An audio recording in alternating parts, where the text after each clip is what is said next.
God, I want to go to the pub. I can't remember the last time I went. Not just for one drink, but the whole damn thing, where you're laughing with friends you've just met. God, I want to go to the pub, but we cannot go just yet.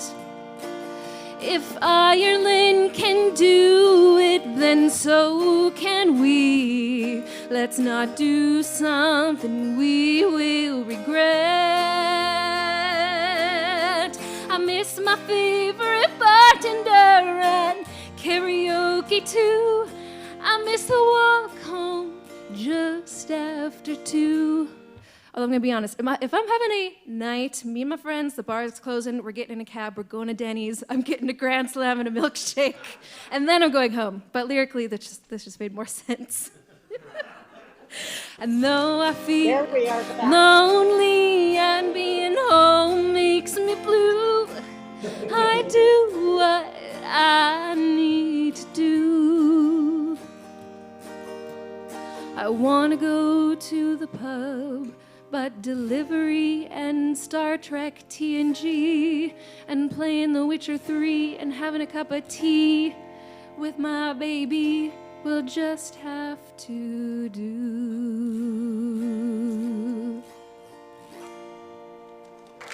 Thank you. Let's have another round of applause for Amanda Trapp.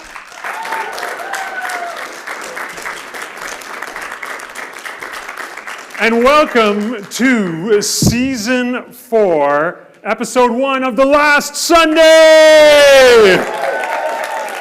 It's so great to be here together in the theater, and strangely satisfying to be wearing pants in public. I don't know if you had the same experience, but you know, when the pandemic hit, first week, well, no, 2 weeks, probably a month of wearing sweatpants, okay, 3 months of wearing sweatpants was like awesome. But around month 5 or month 6 for me, it was like, you start looking up at your jeans, and when you're tall, you put your clothes like really high because you feel good about reaching for them, right? And you think, I remember you. It's kind of like that old nostalgia you get around a relationship from your school days, and you're like, I wonder what it would be like to just touch you again. And when you put them on, as I did today for the first time in 7 months, you kind of feel this new kind of humanity that you haven't felt for ages. Has anyone had that experience? Has anyone had that? No, you're all still wearing sweatpants, right? Okay. Especially the people watching at home. Round of applause from the people here for the people watching via the live stream tonight. It's so nice to see people here and have people on the live stream. And for those people who I haven't met, either here or on the live stream, my name is Joel Birnbaum. I'm here from Some Theater, and Some Theater is so grateful to create and perform on this land, this complicated land, this land that is Treaty 6, the homeland of the Métis and many other nations. And tonight, not only are we connecting with Treaty 6, but we're connecting with other treaties and other unceded territories and other nations, traditional homelands of nations, around the country. And right now we're going to try something, thanks to Tori and Dean at 5x5 for all their work. We're going to try to see if we can say hello via the live stream to our partners in Prince Albert, Regina, and in North Battleford. Didn't see that coming, did you? Yeah. So shout out, what's up, Regina? How you doing tonight? Yeah, there they are. Regina, special thank you to the Fada Dance Studio in Regina. Great space there. How you doing, Prince Albert? Woo! It's great to have you, Roxanne and the gang, Spark Theater in Prince Albert, and Battleford's community players going with the super goth look. How are you up there? Mom's coming. Yes. Battlefords community players, we love you. Having some microphone issues tonight. Next month, we're going to hear how loud they cheer. But you just have to be louder when you can be. So another round of applause for all of our partners here.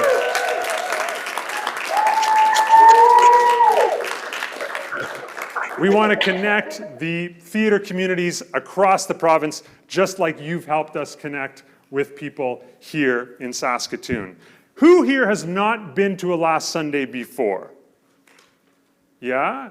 Well, just so you know, what the event is comprised of is 4 parts. We have music, as you heard from the amazing Amanda Trapp. We have a rant, we have a brand new play, and then we have a hot seat interview. Everyone has their own favorite, or you can equally like all 4. That's okay, but that's what you're in for tonight. Emergency exits are at the back if you need to leave this building. If you need to emergency exit the live stream, just shut down your computer. Also a shout out to the Lyric Theatre in Swift Current. Gord and the gang at the Lyric are watching from the comfort of their own homes, so give a round of applause for Gord and the Lyric Theatre. I want to acknowledge, just before we go on to our next item on the menu, that we do have someone very special here tonight who took care of all the hosting duties for Last Sunday, Season 3, when he wasn't handing out mail, and then artistic directing La Troupe de Jour. Bruce McKay, thank you for your service. Yeah.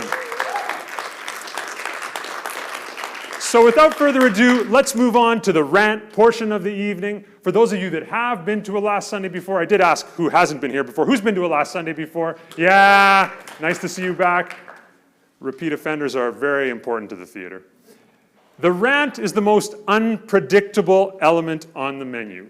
We've had people come up and spit cinnamon hearts into the audience. We're hoping that doesn't happen tonight for several different reasons. However, we do give all of our artists full permission to respond to the current events of the now, whether it's locally, nationally, or internationally, in any way they choose.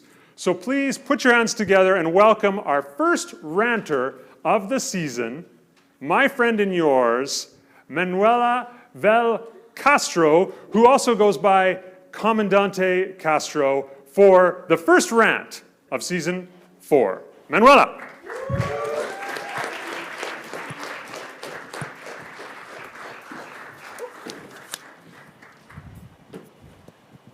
Thank you. Thank you for the invite. Today is only like the most important day of my entire life and of my whole generation, to tell you the truth.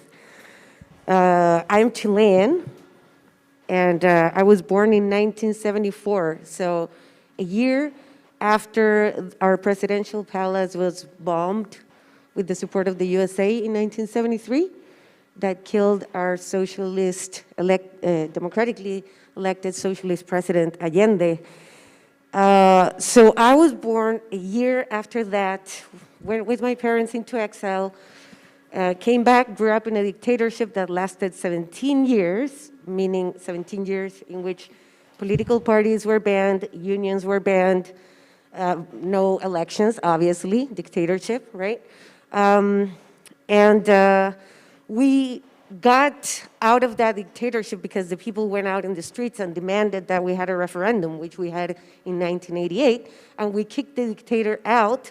However, we couldn't change the constitution that he had written in 1980, which really established the most exploitative and predatory system that we have now. I grew up with that, and I was very disappointed, and then I decided to migrate here. Until last year, the students, secondary students, not even university students in Chile, secondary students, teenagers, mostly girls, they decided that enough was enough. And they paralyzed the country, and they brought the government to their knees and demanded that we had a referendum to change the constitution that Pinochet wrote in 1980. That referendum was today. And I am a Chilean citizen, I'm a permanent resident here, so I would have had to go vote in Vancouver, something really ridiculous, so I couldn't vote. But my heart was there, and I was stuck to the radio, and So far, the national predictions, the tendency is 80% for a new constitution and 20% for rejecting it. So I'm actually on my way to a celebration. I wanted to show you. I'm bringing my flags, but not a Chilean flag. The Chilean flag has horrible connotations for me. I associate it with the military, with nationalism, with demands for being unity and not diverse and other things that I stand for. So I don't bring a Chilean flag. I bring my Mapuche flag, which is one of the main indigenous groups that live in Chile, because we understand that to get rid of this inhumane system, we also have to decolonize ourselves. There's my Mapuche flag, and then I also bring my feminist flag, because the new constitution and the country that I want to, the society that I want for my country, it's feminista, right? So,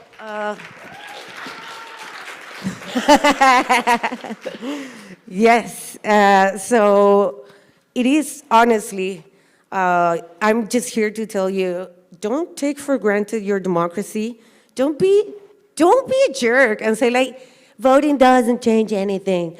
I'm such a rebel, I'm so woke, I can't even vote because the options are so boring. Well, if the options are boring, go like riot and like do something different. Dare to dream that we can do things different, because we can. And your apathy and your pessimism, it's part of the problem. So please don't take your vote lightly. Your vote can change everything. And let's please dare to dream that we can do something different here, and we're not stuck between option bad and option less bad, okay? It doesn't have to be like that. Can we dream a little bit? Just look at South America, what we're doing.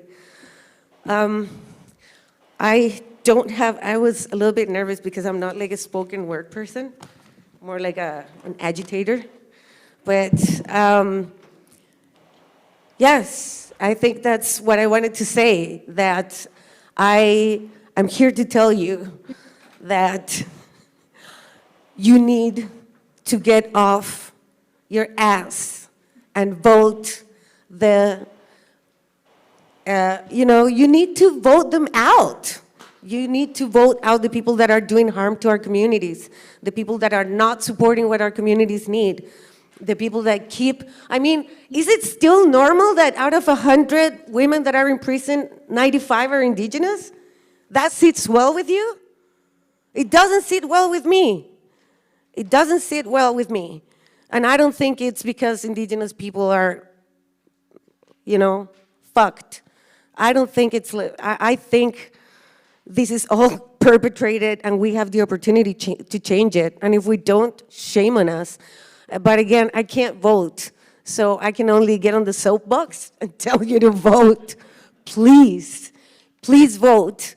And if you don't like the options again, please, can you support other options and see what's happening in the community? The people, I look around this room and honestly, I feel humbled by, Prairie Harm Reduction, the work that they have done without a fucking cent from this province. Saving lives in the middle of an opiate crisis. We saw Tristan Durasher fasting 44 days to bring attention to the epidemic of youth suicide, only to be met with complete dismissal, hostility, eviction for a suicide prevention strategy. Can we please vote these fuckers out? The golfers, the oil suckers, we don't need them. And I don't know if this is allowed in this rant, but I guess I just said it.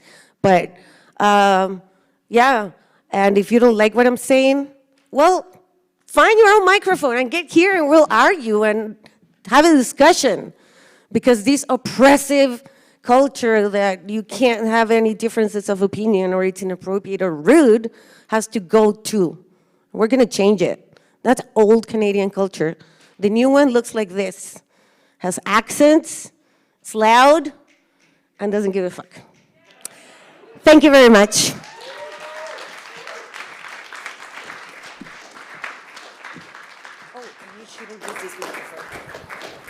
Another round of applause for Comandante Manuela.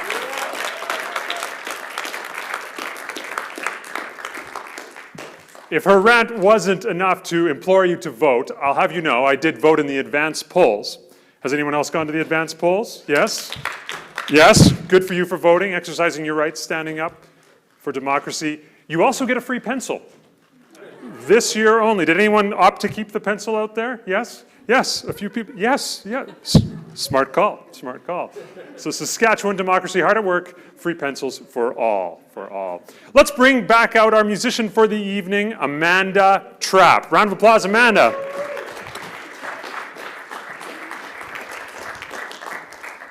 Amanda, can you tell us first, before you tell us about yourself, tell us what you've got there that you're playing. Yes, okay, so this is called an auto harp. I picked it up because I fell in love with Dolly Parton and June Carter Cash when I was in high school, and I drove from Regina to Prince Albert to buy my first auto harp off of Kijiji, and then I've been in love with it ever since. Awesome, awesome. Could you tell us a little bit about the first song that you played for us this evening and where that impulse came from? Yes, so when I was asked to do this a couple weeks ago, there was stories floating around about people going out dancing to the clubs, to the Long Branch and Divas and stuff. And I wanted to write a song to plead and sympathize with that desire to go out and dance and feel that, but we can't do it just yet. Those days will. It's an ode to those days, and the days will come back. We just have to be patient. Patience is a great word to remember. Yeah. In these times. And what do you have for us now? So this next song is called Your City. As I'm sure we're all aware of, there's a municipal election coming up, and there's a moment in the mayoral debate that really stuck with me. One of the candidates said something along the lines of, "A downtown is the face of a city, and we have an ugly face," which just really saddened me because they were referring to the people of downtown who are struggling with things that we should be helping them at a greater level at. And those are human beings, they're loved ones, they're my aunties, my cousins, other people's aunties and cousins. And I was just struck with the frustration that we keep wanting to put things out of sight and out of mind. And I think homelessness is something that can happen to any of us, and I know I've seen it come close in my own life. And so this next song I wrote from the perspective of maybe the day will still come when I struggle with homelessness, but this is the perspective of me in that position. Thanks, Amanda. From the morality debates to the last Sunday, here's a brand new song from Amanda Trapp.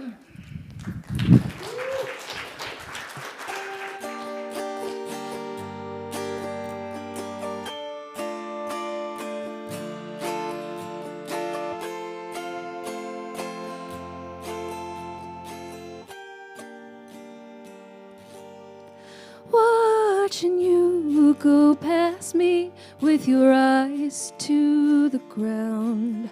I know I look frightening. You think my mind's unsound, but isn't yours? Oh, isn't yours? You're accumulating unhappiness, thinking wealth will set you free. It's just a minus 40 version of the American dream. I am the face of your city. You may think I'm not that pretty, but I am real. Oh, I am real. I have to be perfect to deserve a bed to lie. Any faults in my past and now you'll use to disqualify nullify my right to be alive.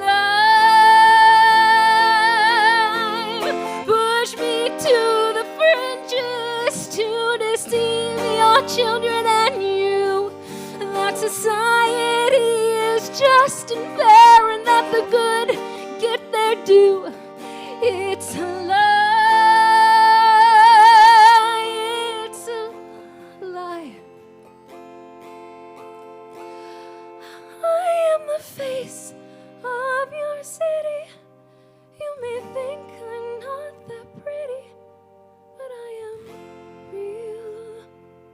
Oh, I am real. I am the face of your city. You may think I'm not that pretty, but I am real. Oh, I am real. Live through what I've been through. You'd be here too. Thank you.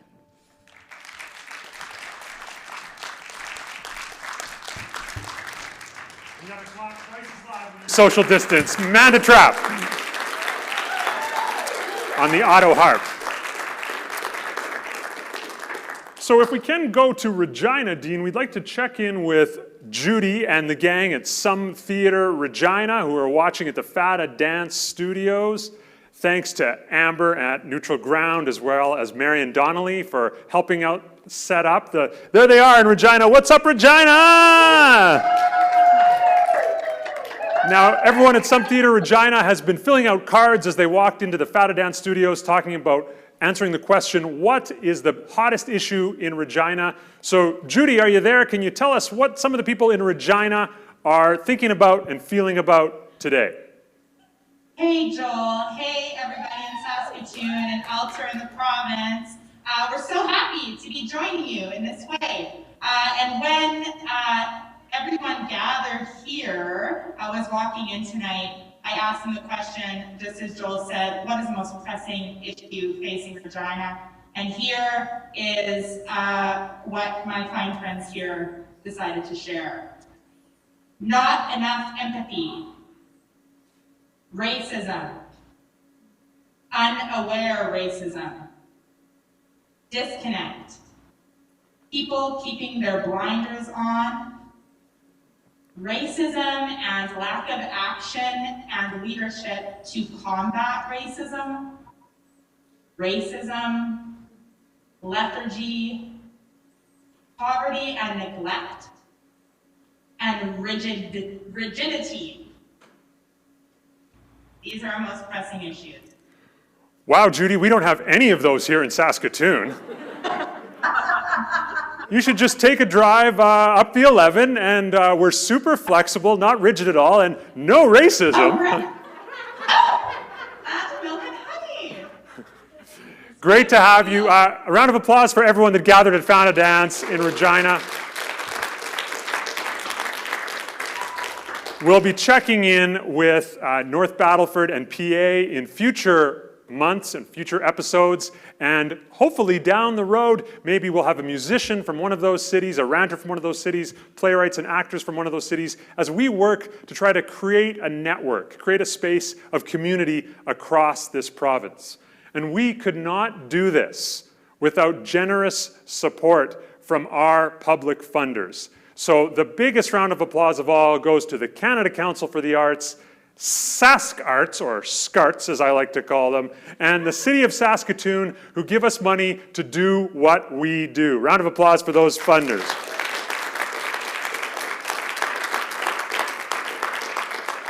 Additionally, one more special mention before we get to the play, so if the actors can start making their way to the stage.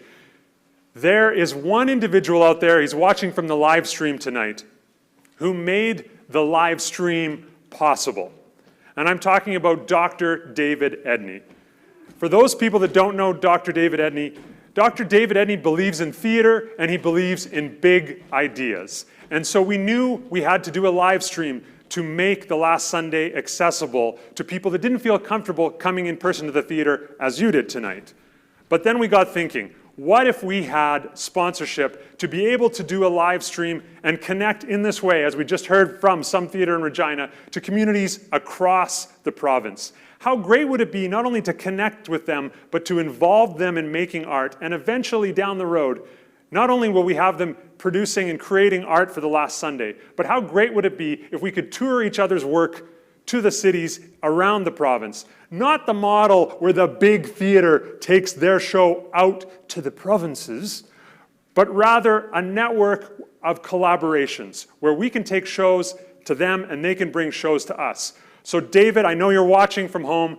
Thank you for believing in us, for believing in theater, and for believing in big ideas. A round of applause for David Edney.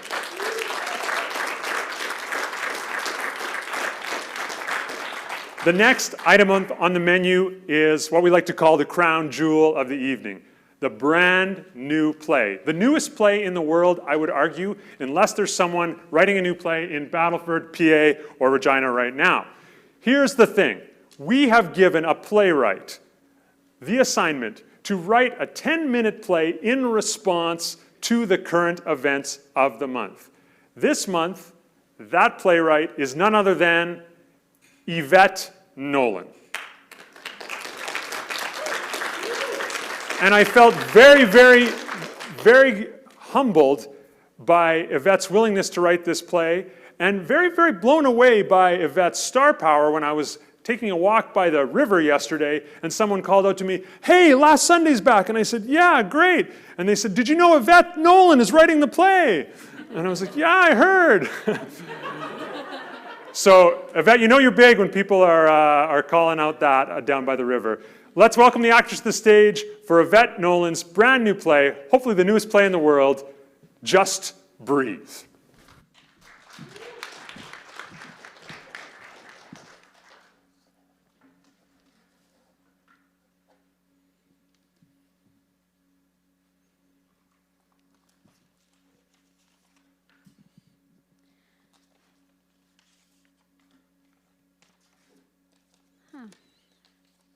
Fold the ballot in half. Place the ballot in the envelope. There's 3 envelopes. The smallest one. Makes sense. There's visual assistance on this side of this paper. Seal it. Joe, What? don't lick it. Oh, right. Put the envelope in In the next envelope. Sign it and certify the outside. Seal it. Put this envelope. Into this envelope. It's almost like they don't want you to vote.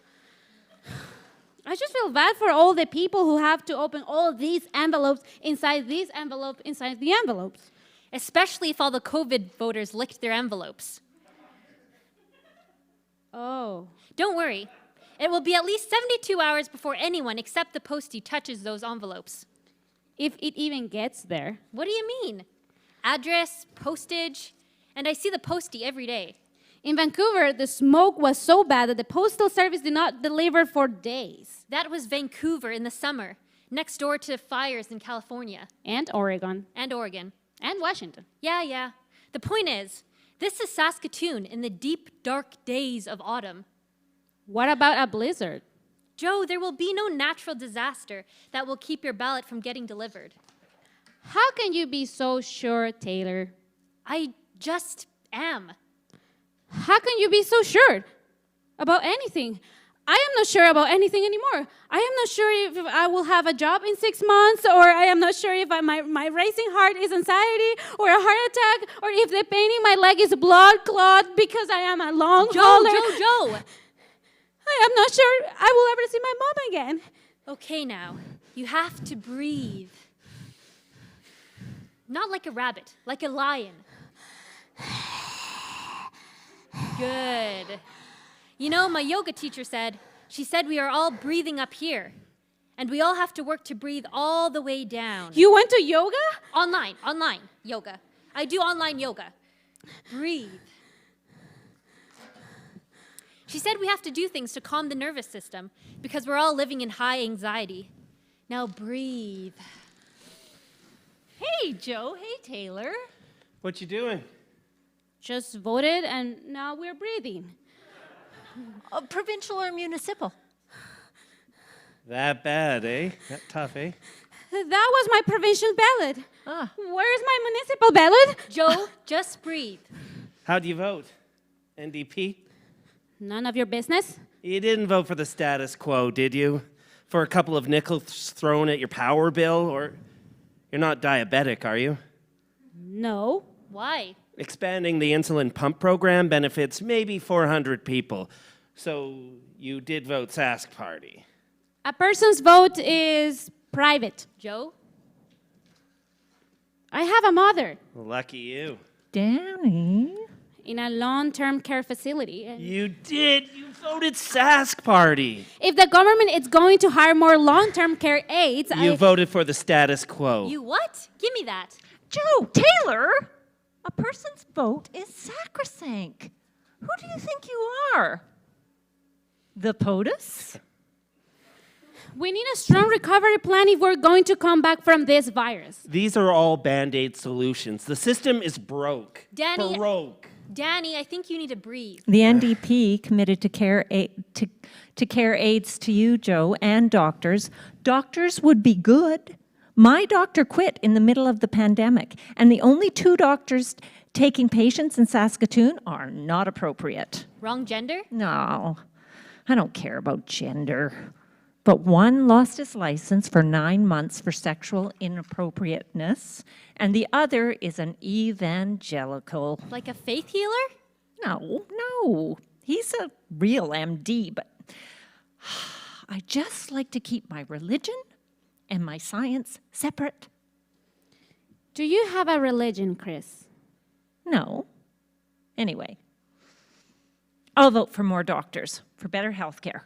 This is crazy. Having an election in the middle of a pandemic, everyone pretending nothing is going on, pretending the economy is going back to normal, pretending fossil fuels are the way to grow the economy. Pretending Indigenous folks aren't there. Oh yeah, pretending we can wave a magic wand and give everyone health care. Hey, Greens say they will expand provincial coverage to include all health services, including dental, optical, mental health, So, are you voting as well green? as complementary and alternative healing practices. Really? So, who are you voting for, Danny? If you're not voting for the economy and you're not voting for healthcare. I'm not voting.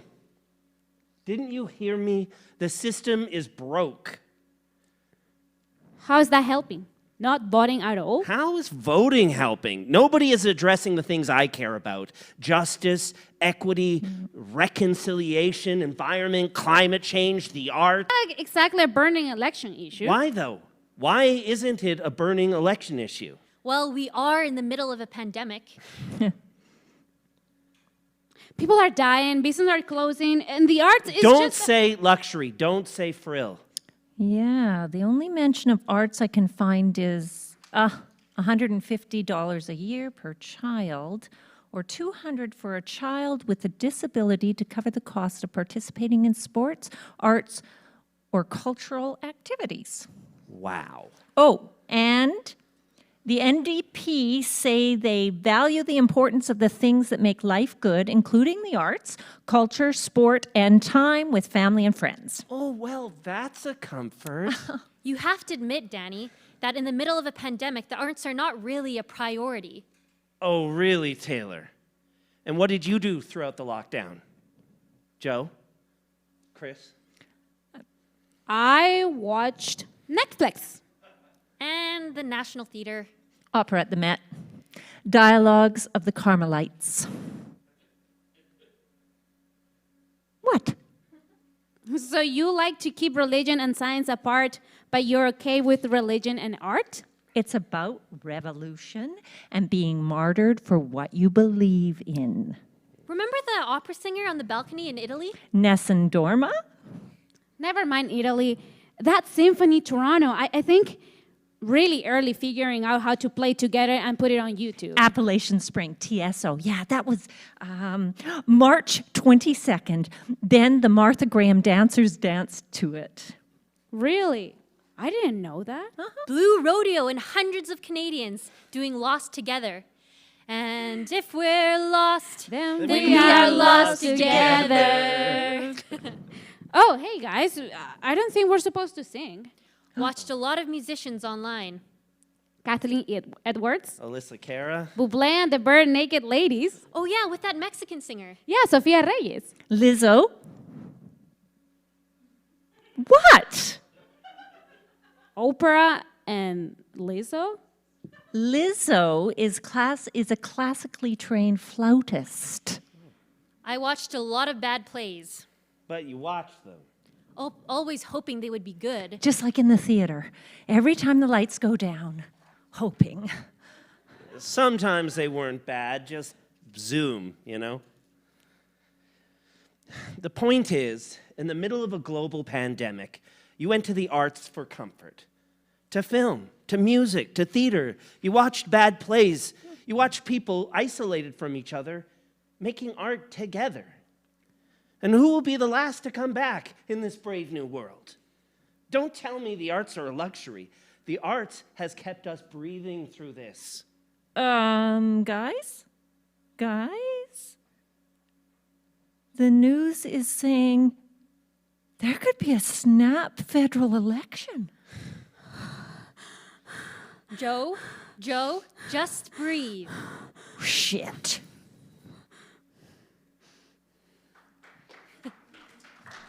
Just breathe.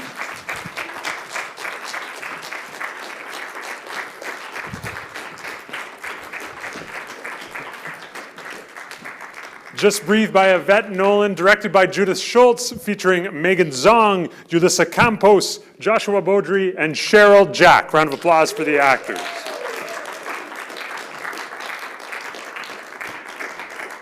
We're thrilled to partner every month with the Saskatchewan Playwrights Centre to create that play, to commission that play, create that play, cast that play. So if you're interested, if you're listening out there, or if you're here tonight and haven't heard of the services the Sask Playwrights Centre offers, get in touch with them. Their website, saskplaywrights.ca, Sask Playwrights Centre. Would anyone like one more song from Amanda Trapp? Yeah. Oh, I hope so. What would you have done if they said no? Well, I guess I'll go home then. Just auto harp smash. Okay. One more song from Amanda Trapp. Thank you. I wanted to end the set with optimism, and no matter how hard I tried, I could not write it myself. So I have to turn to another author here, and he's rather a successful, very famous one. But this song is the glimmer of hope that I needed to hear, and it's a very sort of complex, murky hope, but I hope somebody else will need to hear it too. This is No One Is Alone by Stephen Sondheim.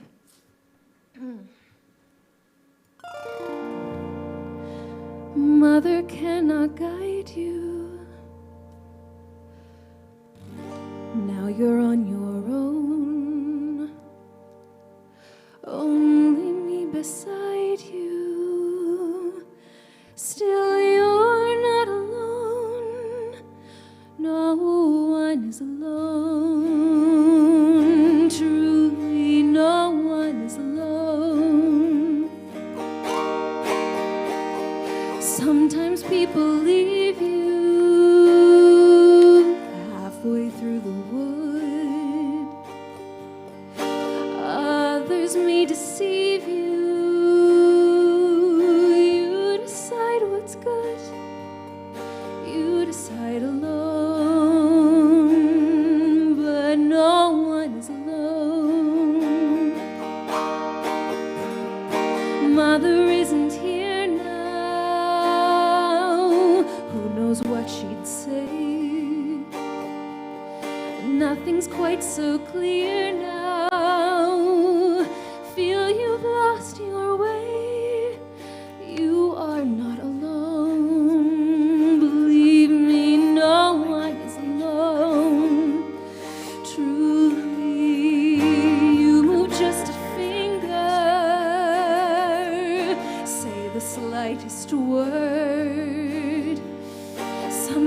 want to linger, be heard. No one acts alone. Careful, no one is alone. People make mistakes. Fathers, mothers, people make mistakes. Holding to their own, thinking they're alone.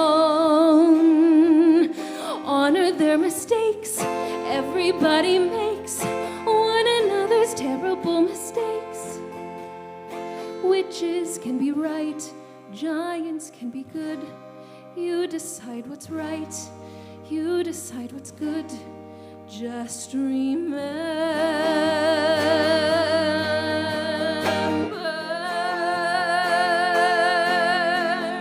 someone is on our side, someone else is not. While we're seeing our side, maybe we forgot they are not alone. No one is alone. Hard to see the light now. Just don't let it go. Things will come out right now. We can make it so. Someone is on your side. No one is alone.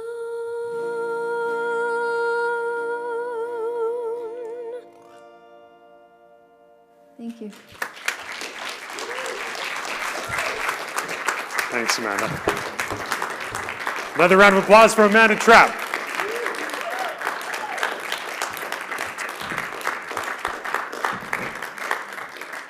The idea for the last Sunday came around 4 years ago, and I'll tell you why, and it's fitting that we're back with season 4. A certain president was elected, and at some theater we were having a hard time, like a few other people, grappling with that election result. And we thought maybe if we had a monthly opportunity to come together and connect through the arts and just be together processing current events through the voice of Amanda Trapp or the plays of Yvette Nolan, that perhaps when things happen that are a little difficult for us to deal with on our own, that the artistic experience created by artists in this province will help us get through that. So I hope that tonight and in future months when you join us, you have a little bit of that lubricant of the heart, feeling like you're not alone dealing with whether it's the local or national or the election results of another country coming up on your screen and over your radio. And maybe we can share the digestion of current events together through the artistic process. Thanks to those that have chimed in over social media and on email. A shout out to Fred in Nova Scotia. It's kind of neat. Our live streaming allows us to reach across the country. As I said at the beginning of the program, we believe in relationships in every way. And speaking of Nova Scotia, it's important for us to mention, for those people that have been following the stories about the Mi'kmaq fishermen and fisherwomen, fisher people, we stand in solidarity with the Mi'kmaq people, and we are against the horrible violence that they've had to deal with. So let's hope we can bring an end to that horrible situation and move forward in a good way.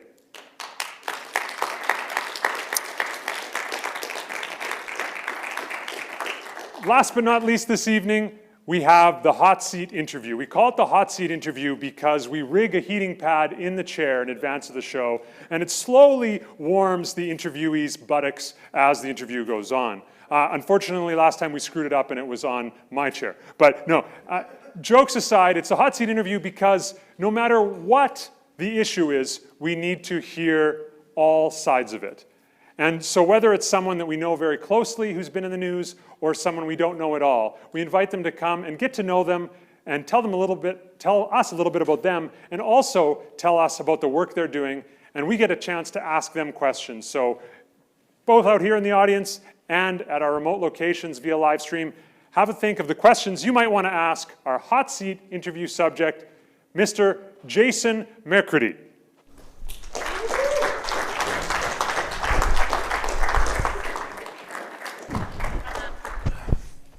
Jason, thanks for joining this evening. Thanks for having me.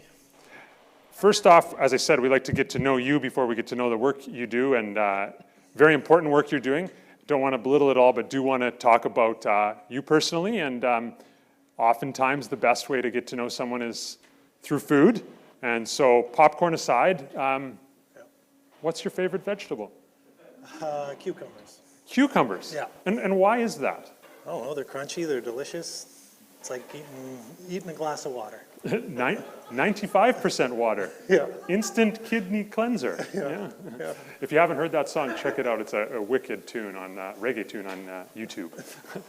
Jason, you're the executive director of Prairie Harm Reduction. Correct, yep. Yeah, and it used to be Aid Saskatoon. Yeah, we rebranded this summer, so it was a couple of years in the making, but we thought it was the right thing to do, and we are getting a lot of complaints from people who access services with us. They didn't feel comfortable coming into a building that had AIDS on the front of it, and so we thought it was a good time to rebrand. Plus, when we're looking at what's happening in the province, we thought we needed to be upfront with what we're doing. We need a little bit of swagger, and we need that prairie pride, and so we view that we're very proud that we're from the prairies. We're very proud that we're harm reductionists, and we got big plans for what we're going to be doing in this province. Thanks for sharing that. Now, how did you come up with the name? You alluded to it a little bit about your prairie roots, but how did you come up with the name Prairie Harm Reduction? Probably like 2 minutes, and what should we call it? And I think Kayla, our associate director, was like, I don't know, harm reduction something, and then I think I was like, yeah, maybe prairie, and then Julia said, I said coalition or something, and she said, drop the coalition, and it took about 10 seconds. Coalitions are very 90s. Yeah, You don't really yeah. want, So we're just Prairie Harm Reduction clean. Yeah. And how's the feedback been so far since the rebrand?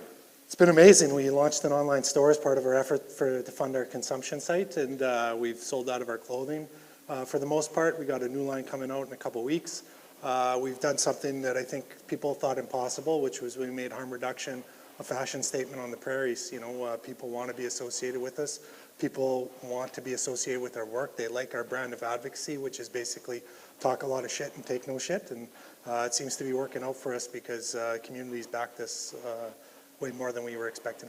So you went from an organization that people were afraid to walk in the doors because of stigma to having a clothing line with your name all over it that's selling out across the province? Yeah, and we're selling out across North America, to be honest. I think we've had 600 sales since we launched, and we're expecting to sell out our Christmas line, because our designs are fire, to be honest, they're really good. And so we're expecting our next line to sell out pretty quick. Not a bad sort of rebrand, really, to be honest.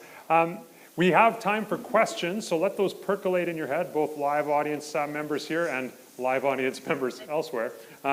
Jason, before we go on, can we just talk a little bit about the basics of what Prairie Harm Reduction does? In a sentence, what's the most important thing that Prairie Harm Reduction does?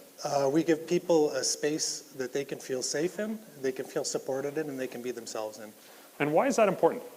Because, we heard about it through the song. There's a lot of people that are really loud, but I think there's a small number of them that are saying people who have addictions, people who have chronic mental health, people who are living with homelessness, they don't belong in this community. And our response is a resounding, fuck you, yes they do. Not only... Okay, so it sounds like you have some people in the audience that agree with you, but like I said, we always like to play the counterpoint. So what do you say to the argument, because you do hear this out there, why should we be paying for a space for people who can't take care of themselves, who can't get it together? Yeah, so I think there's a lot of stigma to unpack in the phrasing of that question. And so basically I'd say you're already paying for it under the current system. And I think you could ask people on any side of the aisle, any political spectrum, is what we're doing working? I think you're going to get a resounding no. We have a record number of overdoses that are piling up month over month. We had 230 people die of an overdose between January and the end of April. Those numbers are not getting better as the year goes on. We lead the country in HIV infections. You don't have to be a rocket scientist to look around this community and see that we do not have well-supported mental health or housing or addiction services.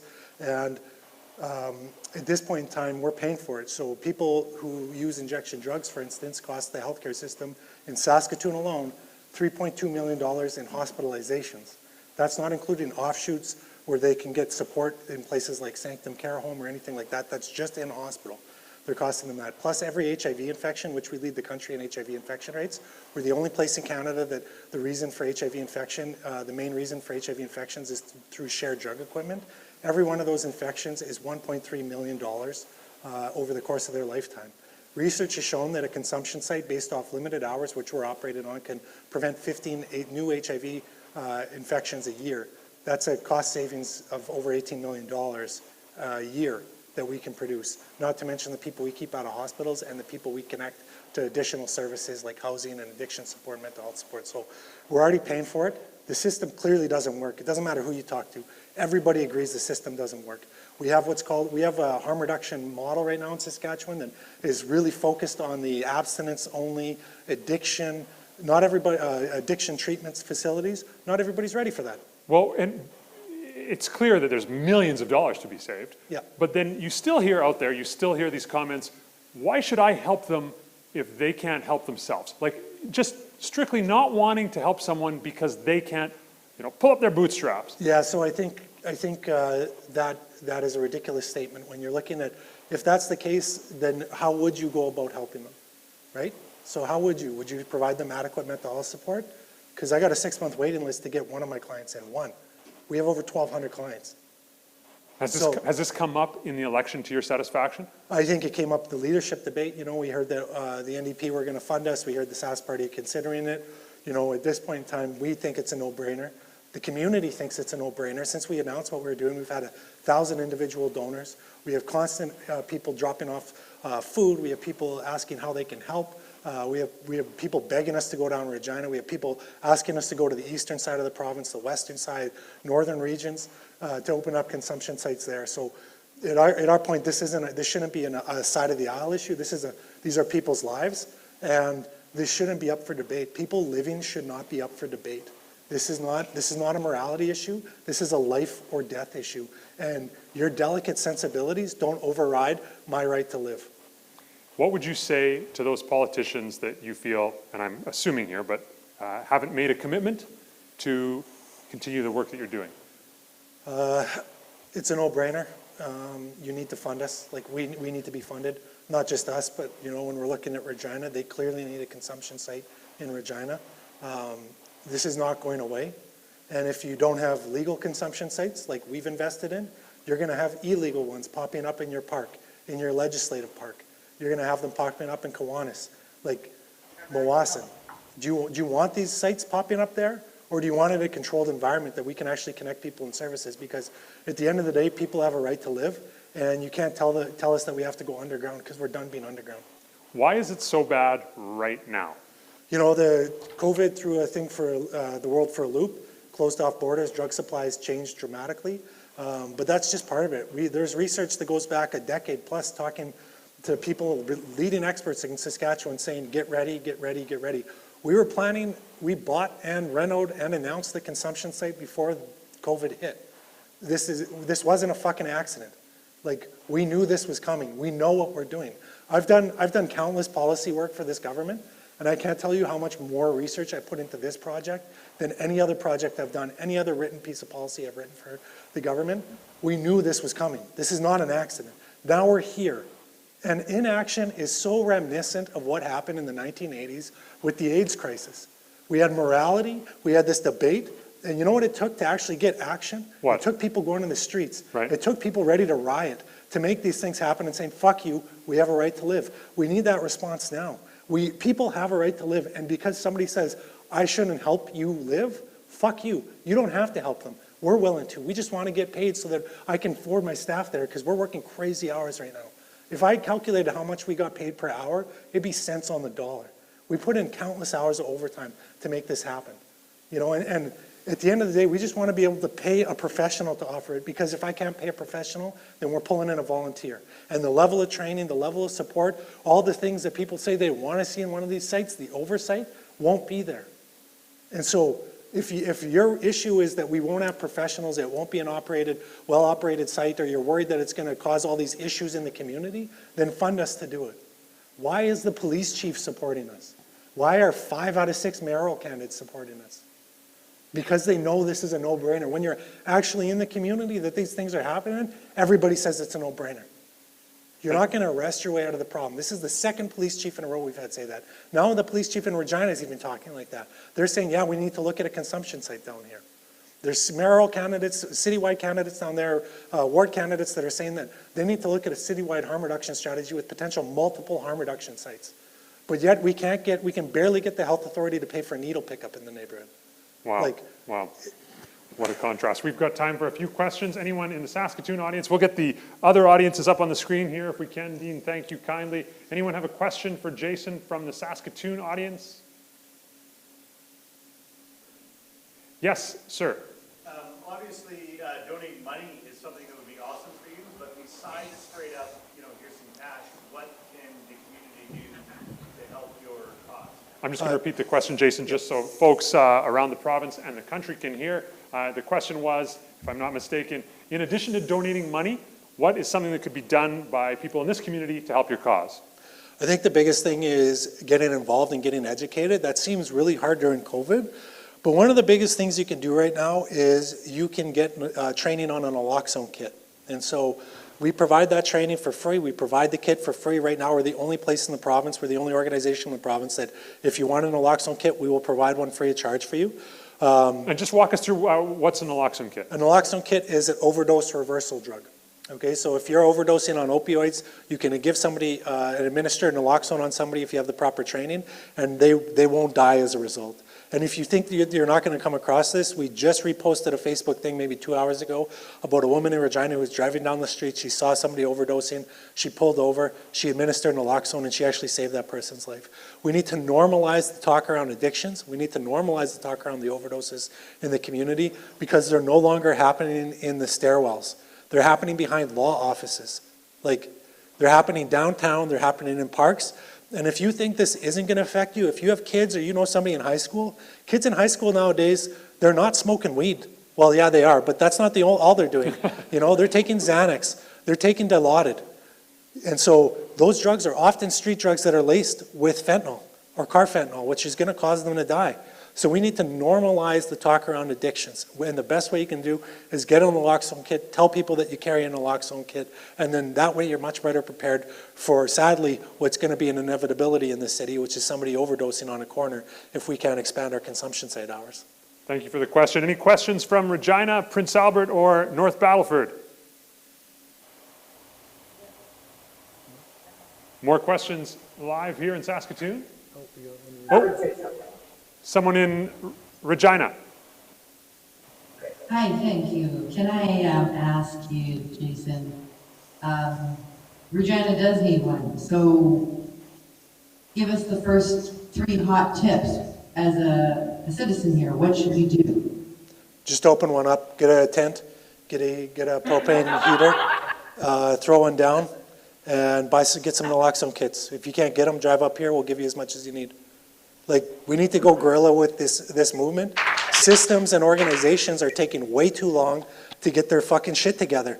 And if they're not going to do it, then we have to do it as community members.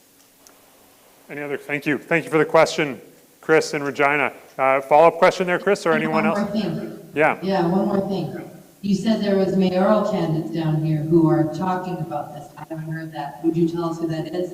Well, I can't remember their names. I'm so embroiled with the provincial and our city election. But, That's okay. That's okay. He's got 2 jobs, really, because he's pushing swag half the time and saving people's lives the other half the time. Yeah. Other questions from our partners in the other cities? Questions live here? Yes? Well, based off that last question, then, in Saskatoon, you mentioned that you had support from most of the mayoral candidates, with the exception of one. Just to repeat the question so everyone can hear it in the different locations, someone in the front here asking, there's 5 candidates that are saying it's a good idea to support prairie harm reduction. We don't know whether they've bought t-shirts yet, but they are saying they have. Yeah. Anybody will buy anything during an election, right? The sixth candidate, someone's wondering who that candidate is? Yeah, so the only one we haven't heard from officially yet is Don Atchison, but he did come tour of the facility the other week. So, I'm sure he's just getting a policy paper. At least that's what we hope together. Yeah, policy position. Thanks. Time for one last question. Yes? I'm sure you've applied for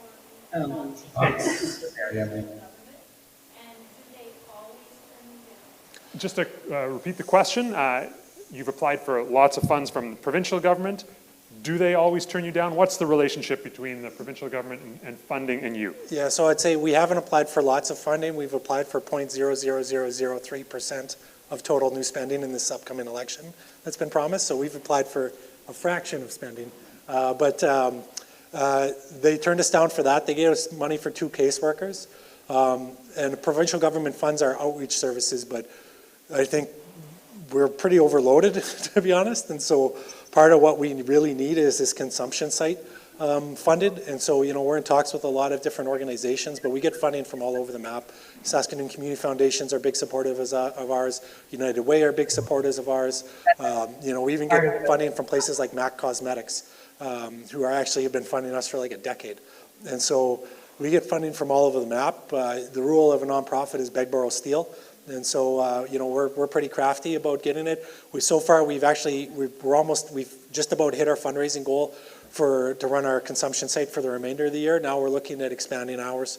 And so we're in talks with some funders about potentially expanding hours, but because the biggest complaint we get right now is, why can't you be open till midnight? So, well, with all the work you're doing, the hours you put in, the roadblocks that you come up against, what keeps you going? Caffeine and anger, to be honest. I think, like, if you follow us on social media, we don't pull punches. It's incredibly frustrating to be called from a mother whose kid died, to be asked what they can do to help us. I'm like gonna cry. Like, it's very, very frustrating. Thank you for the work you do. Yeah. Jason McCurdy.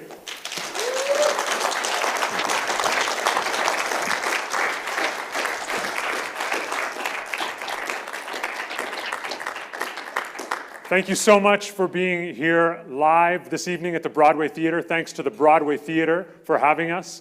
Thanks to 5x5, Dean and Tori, for awesome work getting our live stream sorted out. Thanks to Some Theatre Regina for gathering at Fata Dance. Lots of love to you, Regina. Prince Albert, thanks for joining Spark Theatre. Yeah, it's like New Year's Eve. We just need the balls to drop. Yeah. Stay black in North Battleford there. You look awesome. We're looking forward to hearing from you next time. Great to have the connection North Battleford, Swift Current, and people across the country. We have a long-standing Some Theatre tradition that I'm going to talk about in a second, but I will encourage you, if you enjoyed your experience, if you were engaged, maybe enjoyed isn't the word, if you were engaged tonight in this experience, think about visiting Some Theatre's website and learning more about the work we do. Think about becoming a monthly donor. We don't believe in subscriptions. We don't even believe in tickets. We let you come in. We let you come in. Hey, you're here! North Battleford, Battleford's community players, ladies and gentlemen.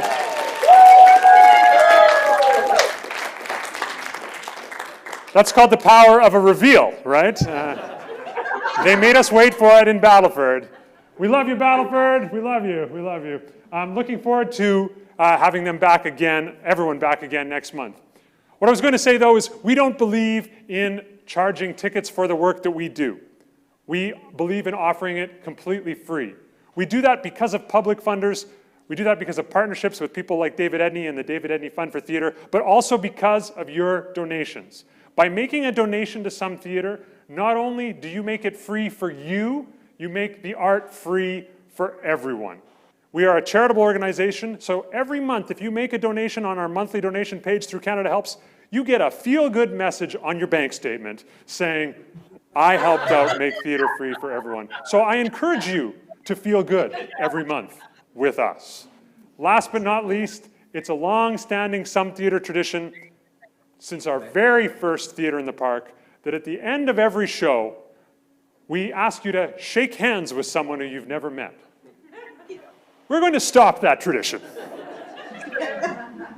However, it is a little sad during COVID that it seems scary to even say hello to someone, because we haven't quite figured out how to do that. I've tried, as I'm walking down the street during COVID, even when I'm wearing a mask, to say hi to people, and it's kind of like you say boo, right? The reaction is, what are you doing? So we have to just get better at connecting. And right now, you are sitting in a socially distanced way, wherever you are. And so before you leave the theater tonight, turn and face someone you've never looked in the eye before. The eye contact, the heart-to-heart contact is more important than the shaking hands anyway. So turn and look at someone, say hi. If you want to have a conversation, that's great too. If you don't do that, we do judge you. So that's on you. But thanks for being here for the last Sunday. Join us back here the last Sunday of November. Bring a friend. We are Some Theater.